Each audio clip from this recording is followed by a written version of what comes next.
Արմեդիա YouTube-յան ալիքում ամենը գլխավոր լուրերն են, այսօր մարտի 7-ն է, օրը շաբաթ, ես Հարություն Մինասյանն եմ, բարև ձեզ։ Շնորհակալ եմ բոլորին մեր նյութերը շարունակ հավանելու, մեկնաբանություններով աջակցելու եւ ալիքին բաժանորդագրվելու համար, իսկ բոլոր նոր բաժանորդներին բարի գալուստ։ Այսօր առավոտյան նախագահ Դոնալդ Թրամփը Ֆլորիդայում գլխավորել է ամերիկյան վահան գագաթնաժողովը, մինչև բուն միջոցառումն էլ անդրադարձել է Իրանի դեմ իրականացվող ռազմական գործողություններին։ Նախագահի պնդմամբ զգալիորեն թուլացրել են Իրանի ռազմական հնարավորությունները։ Նրա խոսքով վերջին օրերին Միացյալ Նահանգները եւ դաշնակից ուժերի հարվածները վնասել են Իրանի ռազմածովային եւ օդային կարողությունները, ինչպես նաեւ կապի համակարգերը։ Թրամփը պնդել է, որ 44 նավ է խորտակվել։ Նրա խոսքով ռազմական գործողություններն իրականացվել են նաեւ այն պատճառով, որ Իրանի երկար տարիներ աջակցել է տարածաշրջանում բռնությանը եւ զինված խմբավորումներին։ ԱՄՆ պետքարտուղար Մարկո Ռուբիոն նույնպես անդրադարձել է Իրանի շուրջ ստեղծված իրավիճակին, ընդգծելով, որ տարածաշրջանում անվտանգությունը ամենաարտաքին քաղաքականության առաջնահերթություններից է։ Պատերազմի նախարար Փիթ Հեքսեթն էլ նշել է, որ ուժի կիրառումը անհրաժեշտ է տարածաշրջանում ավելի մեծ վտանգները կանխելու համար։ Մենք ցանկանում ենք խաղաղություն ուժի միջոցով, հայտարարել է նա, ընդգծելով, որ ԱՄՆ ռազմական կարողությունները պատրաստ են արձագանքել ցանկացած սպառնալիքի։ Արդեն ժամեր անց նախագահ Թրամփը Դովերի ռազմաբազայում էր եւ հարգանքի տուրք էր մատուցում պատերազմում զոհված ԱՄՆ զինծառայողների վերադարձի արարողությանը։ Ներկաների թվում էին նաեւ փոխնախագահ Ջեյ Դի Վենսը, առաջին եւ երկրորդ տիկինները, պատերազմի նախարար Փեթ Հեքսեթը եւ այլ բարձրաստիճան պաշտոնյաներ։ Ֆլորիդա վերադառնալիս Air Force One-ում նախագահ Դոնալդ Թրամփը ասել է, որ սա շատ տխուր օր է, իսկ հարցին թե այս ամենը տեսնելով կարող է մոտեցումը փոխվի, որ ստիպված չլինի մասնակցել նման միջոցառման, նախագահը պատասխանել է, որ դա պատերազմի մի կողմն է, տխուր եւ վատ կողմը։ Air Force One-ում նախագահ Դոնալդ Թրամփը հայտարարել է, որ Միացյալ Նահանգները չի ցանկանում բանակցությունների գնալ Իրանի ներկայիս ղեկավարության հետ։ Նա լրագրողներին ասել է, որ Վաշինգտոնը շարունակում է ունենալ մեծ ռազմավարական առավելություն եւ չի պատրաստում համաձայնության գալ որևէ առաջարկի հետ Թեհրանի հետ։ Թրամփի հատուկ բանագնաց Սթիվ Վիթկոֆն էլ նշել է, որ մինչև ռազմական գործողությունների սկսվելը Իրանի ղեկավարությունը բանակցությունների ժամանակ պատրաստակամություն չէր ցուցաբերում փոխզիջումների գնալու։ Թրամփը նաև մեկնաբանել է տեղեկությունները, թե Ռուսաստանը կարող է Իրանին փոխանցել տվյալներ Մերձավոր Արևելքում գտնվող ամերիկյան թիրախների մասին։ Նա չի հաստատել այդ տեղեկությունը, բայց նաև նշել է, որ նույնիսկ եթե նման աջակցություն կա, դա Իրանի իրավիճակը չի փոխում։ Բացի այդ, նախագահը նաև հայտարարել է, որ չի ցանկանում, որպեսզի քրդական ուժերը ներգրավեն Իրանի դեմ պատերազմ, թեև նրանց կողմից նման առաջարկ եղել է։ Թրամփի խոսքով պատերազմն արդեն բավականին բարդ է եւ քրդերի մասնակցությունը կարող է ավելի մեծացնել տարածաշրջանային լարվածությունը։ Մեզ համար ցերեկը, բայց Իրաքի համար գիշերը հյուսիսում գտնվող քրդական Սուլեյմանիա քաղաքում մի քանի անօդաչու սարքեր են հարվածել տարբեր թիրախների։ Տեղական լրատվամիջոցների փոխանցմամբ 3 տարբեր վայրերում տեղի ունեցած հարձակումների հետևանքով զոհվել է առնվազն 1 մարդ։ 2 դրոն հարվածել են քաղաքի կենտրոնում գտնվող շենքերից մեկին, որտեղ տեղակայված են գրասենյակներ, առևտրային կառույցներ, այդ թվում ՄԱԿ-ի համալիրի հարևանությամբ գտնվող տարածքները։ Մյուս 3 դրոնները թիրախավորել են Ֆորս 70 անվամբ հայտնի Փոշմերգայի ստորաբաժանումը, որը կապված է Քրդստանի հայրենասիրական միության հետ եւ ղեկավարվում է Բաֆել Թալաբանիի կողմից, Իրաքի նախկին նախագահ Ջալալ Թալաբանիի որդու։ Մեկ այլ դրոն էլ ընկել է նաև Սուլեյմանիայի միջազգային օդանավակայանի մոտակայքում։ Միաժամանակ Իսրայելի բանակը հաստատել է, որ Թեհրանում հարվածներ է հասցրել մի քանի վառելիքի պահեստների։ Իրանը պատասխանել է սպառնալիքներով, հայտարարելով, որ կարող են հարվածել Իսրայելի հյուսիսում գտնվող Հայֆա քաղաքի նավթավերամշակման գործարաններին։ Միևնույն ժամանակ Իրանում քննարկումներ են սկսվել երկրի նոր գերագույն առաջնորդի ընտրության շուրջ,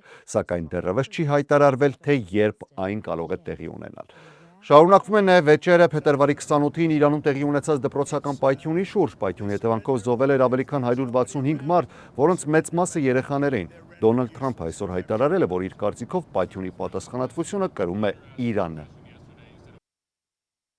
Մերձավոր Արևելքում պատերազմական գործողությունները շարունակում են ընդլայնվել, ընդգրկելով միանգամից մի քանի ճակատներ։ Վերջին ժամերին լարվածություն է նկատվում ինչպես Սոցի երկրներում, այնպես էլ Իրանում եւ Լիբանանում։ Ծոցի մի շարք երկրներ հայտնել են Իրանից արձակված հրթիռների եւ անօդաչու թռչող սարքերի մասին։ Քաթարի, Բահրեյնի եւ Արաբական Միացյալ Էմիրությունների իշխանությունները հայտարարել են, որ իրենց հակաօդային պաշտպանության համակարգերը խոցել են մի շարք հրթիռներ եւ դրոններ։ Արաբական Միացյալ Էմիրություններում հրթիռների խոցման ընթացքում ընկած բեկորները վնասել են շենքեր, ավտոմեքենաներ։ Տեղական իշխանությունների տվյալներով զոհվել է 1 մարդ, եւս մի քանի մարդ վիրավորվել։ Պատերազմական գործողությունները տարածվում են նաեւ Լիբանանի ուղղությամբ։ Իսրայելի բանակը հայտարարել է, որ շարունակում է հարվածներ հասցնել տանել Հեզբոլլահ խմբավորման դիրքերին Լիբանանի հարավում եւ Բեյրութի հարավային արվարձաններում։ Հեզբոլլահի զինյալների հետ բախումները մի քանի շրջաններում վերածվել են նույնիսկ ծանր մարտերի։ Լիբանանի առողջապահության նախարարության տվյալներով զոհերի թիվը շարունակաբար աճում է, իսկ հազարավոր մարդիկ ստիպված են եղել լքել իրենց տները։ Ըստ տարբեր աղբյուրների զոհերի թիվը արդեն գերազանցում է 300-ը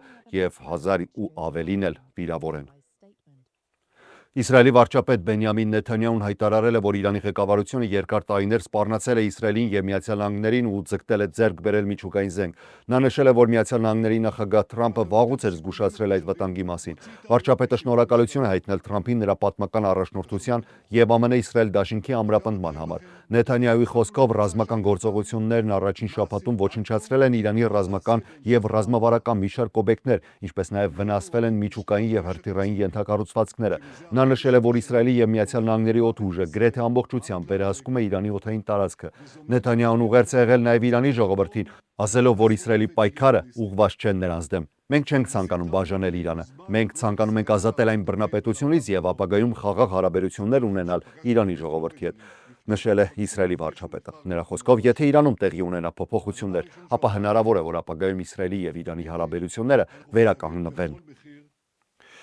Իսրայելի բանակի խոսնակ գեներալ Էֆի Դեֆրինն էլ ներկայացրել է ընթացիկ գործողությունների մանրամասները։ Նա հայտարարել է, որ Իրանի դեմ իրականացվող ռազմական գործողությունները մտել են նոր փուլ։ Նրա խոսքով գործողությունների մեկնարկից ի վեր հարված է հասցվել 3400 թիրախի, իսկ օդուժը թիրախների վրա կիրառել է մոտ 7500 զինամթերք։ Դեֆրինի խոսքով հարվածների արդյունքում շարքից դուրս է բերվել ավելի քան 150 իրանական հակաօդային պաշտպանության համակարգ։ Իսրայելական բանակի տվյալներով շաբաթվա ընթացքում հարվածներ են հասցվել նաև Պարչին շրջանում գտնվող ռազմավարական արտադրական համալիրին, որտեղ իրականացվում էր պայթուցիկ նյութերի եւ բալիստիկ հրթիռների համար անհրաժեշտ բաղադրիչների արտադրություն, ինչպես նաև թևավոր հրթիռների հետազոտություն ու մշակում։ Դեֆրինի խոսքով այդ օբյեկտը ամբողջությամբ ոչնչացվել է։ Բացի այդ, իսրայելական բանակը հայտարարել է, որ հարված է հասցրել նաև Շահրութ քաղաքում գտնվող բալիստիկ հրթիռների արտադրության կարևոր կենտրոնին, որը պատկանում է Իրանի Իսլամական հեղափոխության պահապանների կորպուսին։ Իսրայելում նաև նշում են, որ գործողությունները կարող են շարունակվել դեռ երկար ժամանակ։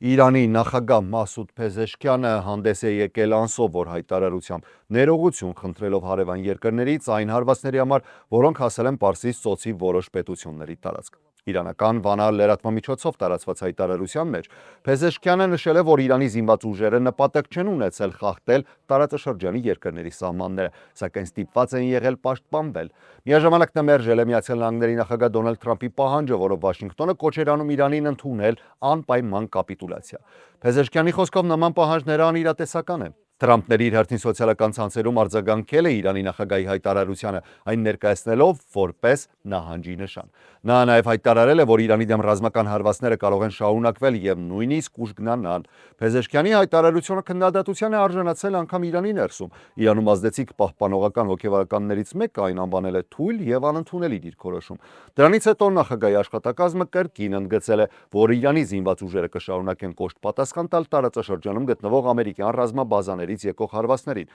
Բայց նաև Իրանի նախագահը ասում է, որ երկրի ժամանակավոր ղեկավար խորհուրդը համաձայնել է դադարեցնել հարվածները հարևան երկրների ուղղությամբ, եթե նրանց տարածքից չիրականացվեն հարձակումներ Իրանի դեմ։ Թողարկման այս հատվածում թույլ տվեք ներկայացնել մեր գործընկերներին եւ նոր համագործակցության մասին կցանկանայի սկզբում նշել։ Եթե դուք կամ ձեր ընտանիքի անդամը վնասվել եք ավտովթարի շանհարձակման, սայթաքման կամ որևէ այլ դժբախտ պատահարի հետևանքով, կարևոր է ունենալ փորձառու փաստաբան, որը կպայքարի ձեր իրավունքների համար։ AG Law Group մասնագիտական իրավաբանական ընկերությունը Լոս Անջելեսում ներկայացնում է վնասվածք ստացած մարդկանց շահերը եւ օգնում է ստանալ այն փոխհատուցումը, որը դուք իրավամբ արժանի եք ստանալ։ Ընկերությունը ղեկավարում է փորձառու փաստաբան Մարիկ Կիրիջյանը, որը հայտնի է իր ուժեղ դատական պայքարով եւ հաճախորդների համար ասած հաջող արդյունքներով։ Իդեպ առաջին խորհրդատվությունն անվճար է եւ դուք վճարում եք միայն այն դեպքում, երբ նրանք հաղթում են ձեր գործը։ Եթե վնասվել եք եւ ցանկանում եք պաշտպանել ձեր իրավունքները, կապ հաստատեք այսօր 818 995 9197 AG Law Group, երբ արդյունքը շատ կարևոր է։ Top Choice Collision Center-ն էլ առաջարկում է լավագույն լուծումը ձեր ավտոմեքենան վերանորոգելու հարցում։ Վթար է եղել, ապա օգտվեք անմիջապես Top Choice-ի ծառայություններից։ Ավտոմեքենան կտեղափոխեն կենտրոն, անվճար կգնահատեն սեղմ, ժամկետներում իդեալական կվերանորոգեն եւ ձեզ էլ առանց ավտոմեքենայի չեն թողնի։ Մեր գործընկեր Inter United ֆուտբոլային ակադեմիան ընդունելության է հրավիրում 4-ից 10 տարեկան երեխաների։ Սա է այն ժամանակահատվածը, որտեղ կոփում եւ ամրապնդվում են ապագա պրոֆեսիոնալները։ Բաց մի թողեք հնարավորությունը եւ փորձառու մարզչական շտաբն էլ սպասում է ապագա չեմպիոններին։ Եվ իհարկե շնորհակալություն մեր վաղեմի գործընկերներին աջակցության համար Cosmopolis ռեստորանին, Կոզանյան Meat and Liquor Market-ին եւ Keris Moms Bakery-ին։ Շարունակենք։ Ինչպես սկզբում նշեցի, Միացյալ Նահանգների նախագահ Դոնալդ Թրամփը Ֆլորիդայում գլխավորել է ամերիկյան վահան գագաթնաժողովը։ Սա նոր միջազգային նախաձեռնություն է, որը նպատակ ունի ռազմական ուժով պայքարել թմրակարտելների դեմ։ Գագաթնաժողովին մասնակցել են Լատինական Ամերիկայի եւ Կարիբյան տարածաշրջանի երկրների առաջնորդներ։ Թրամփը ստորագրել է հատուկ հայտարարություն, որով պաշտոնապես մեկնարկում է Ամերիկայի հակակարտելային կոալիցիան։ Նրա խոսքով համաձայնագրի հիմնական նպատակն է համատեղ ռազմական գործողություններով ոչնչացնել տարածաշրջանում գործող հանցավոր բոլոր ցանցերը։ Նոր նախաձեռնությունը նախատեսում է, որ անդամ երկրները կիսվեն հետախուզական տեղեկատվությամբ, համակարգեն ռազմական եւ անվտանգության գործողությունները եւ միասին հետապնդեն կարտելների ֆինանսական եւ լոգիստիկ ցանցերը։ Թրամփը կարտելներին անվանել է քաղցկեղ, որը սպառնում է ամբողջ արևմտյան կիսագնդին։ Վաշինգտոնը նաեւ փորձում է ավելի ուժեղացնել իր ազդեցությունը Լատինական Ամերիկայում, հատկապես այն պայմաններում, երբ Չինաստանի տնտեսական եւ քաղաքական ներկայությունը վերջին տարիներին տարածաշրջանում զգալիորեն աճել է։ ԱՄՆ վարչակազմը կարծում է, որ նոր դաշինքը ոչ միայն կպայքարի թմրանյութերի ապօրինի շրջանառության դեմ, այլև կուժեղացնի անվտանգության համագործակցությունը տարածաշրջանի երկրների միջև։ Գագաթնաժողովի ընթացքում Թրամփը նաև հայտարարել է, որ Կուբան բանակցություններ է հիմա վարում ԱՄՆ-ի հետ հնարավոր համաձայնագրի շուրջ իր եւ ԱՄՆ պետքարտուղար Մարկո Ռուբիոյի հետ։ Նրա խոսքով Կուբան գտնվում է տնտեսական ծանր իրավիճակում եւ հետաքրքրված է համաձայնության հասնելու մեջ։ Ավելի վաղ Թրամփը հայտարարել էր, որ Կուբան հաջորդն է լինելու նկատի ունենալով ռազմական միջամտությունը։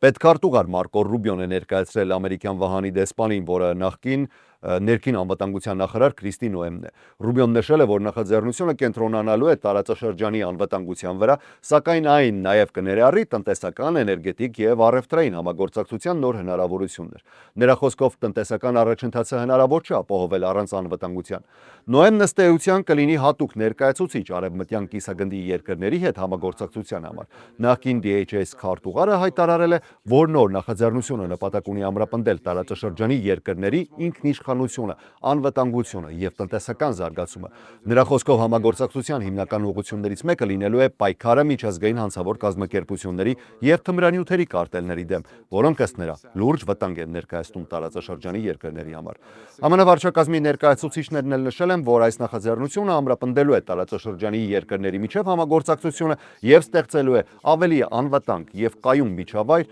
ամբողջ արևմտյան կիսագնդում։ Միչիգանում եւ Օքլահոմայում տորնադոների եւ հուժկուփոթորիկների պատճառով նվազագույն 8 մարդ է զոհվել, իսկ տասնյակները վիրավոր են։ Տորնադոներն ամբողջությամբ ավերել են մի շարք բնակելի տներ, արդեն հաստատվել է, որ Union City-ի մոտ ձևավորվել էր EF3 ուժգնության տորնադո, որը բավական հզոր է համարվում եւ կարող է լուրջ ավերածություններ առաջացնել։ Նույն համակարգի պատճառով տորնադոյի զգուշացումներ են հրապարակվել նաեւ Օհայոյի արևելքում, Արևմտյան Վիրջինիայի հյուսիսում եւ Փենսիլվանիայի ու Նյու Յորքի արևմտյան հատվածներում։ Միչիգանի նահանգապետ Գրեչեն Վիթմերը հայտարարել է, որ նահանգի արտակարգ իրավիճակների կենտրոնը ակտիվացվել է փոթորիկի հետևանքներին արձագանքելու եւ օգնության աշխատանքները համակարգելու համար։ Ազգային օդերևութաբանական ծառայությունը շարունակում է ուսումնասիրել վնասները եւ գնահատել փոթորիկի իրական ուժգնությունը, քանի որ այս համակարգը համարվում է գարնանային փոթորիկների սեզոնի առաջին խոշոր բռնկումներից մեկը։ Մարտի 8-ի վաղ առավոտյան ամերիկացիների մեծ մասը կրկին 1 ժամ կկորցնեն քնի հաշվին, երբ ժամացույցները 1 ժամ առաջ կտեղափոխվեն։ Միայն 2 նահանգ Արիզոնան եւ Հավային կղզիները չեն մասնակցում այդ փոփոխությանը եւ ամբողջ տարին մնում են ստանդարտ ժամանակի մեջ։ Վերջին տարիներին Միացյալ Նահանգներում աճում է դժգոհություն այս համակարգի նկատմամբ։ Օրինակ 2021 թվականին անցկացված հարցման համաձայն ամերիկացիների մոտ 75%-ը դեմ է ժամերի պարբերաբար փոփոխությանը։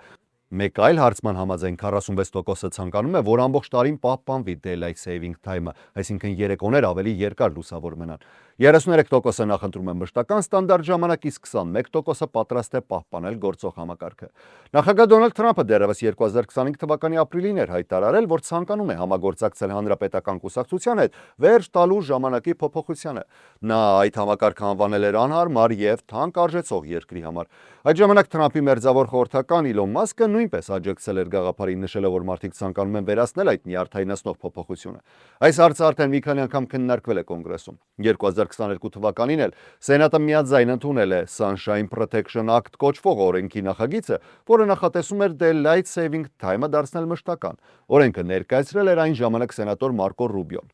Սակայն այդ նախագիծը երբեք քվեարկության չի դրվել ներկայացուցիչների պալատում եւ օրենքը ուժի մեջ չի մտել։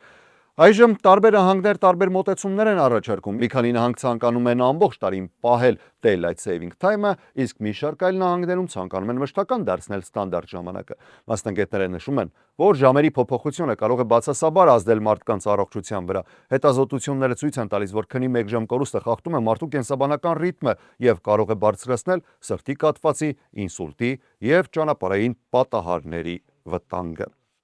Այս բան դեռևս պարզ չէ, արդյոք Թրամփի վարչակազմը եւ կոնգրեսը վերջնական որոշում կկայացնեն ժամերի փոփոխությունը ամբողջությամբ վերացնելու մասին, բայց եթե դուք ապրում եք Միացյալ Նահանգներում, ապա գիշերը ձեր ժամի սլակները դեպի առաջ կտանեք 1 ժամով։ Այսօր այսքանը։ Ես Հարություն Մինասյանն եմ, շնորհակալ եմ ուշադրության համար։ Առողջ եւ խաղաղ եղեք։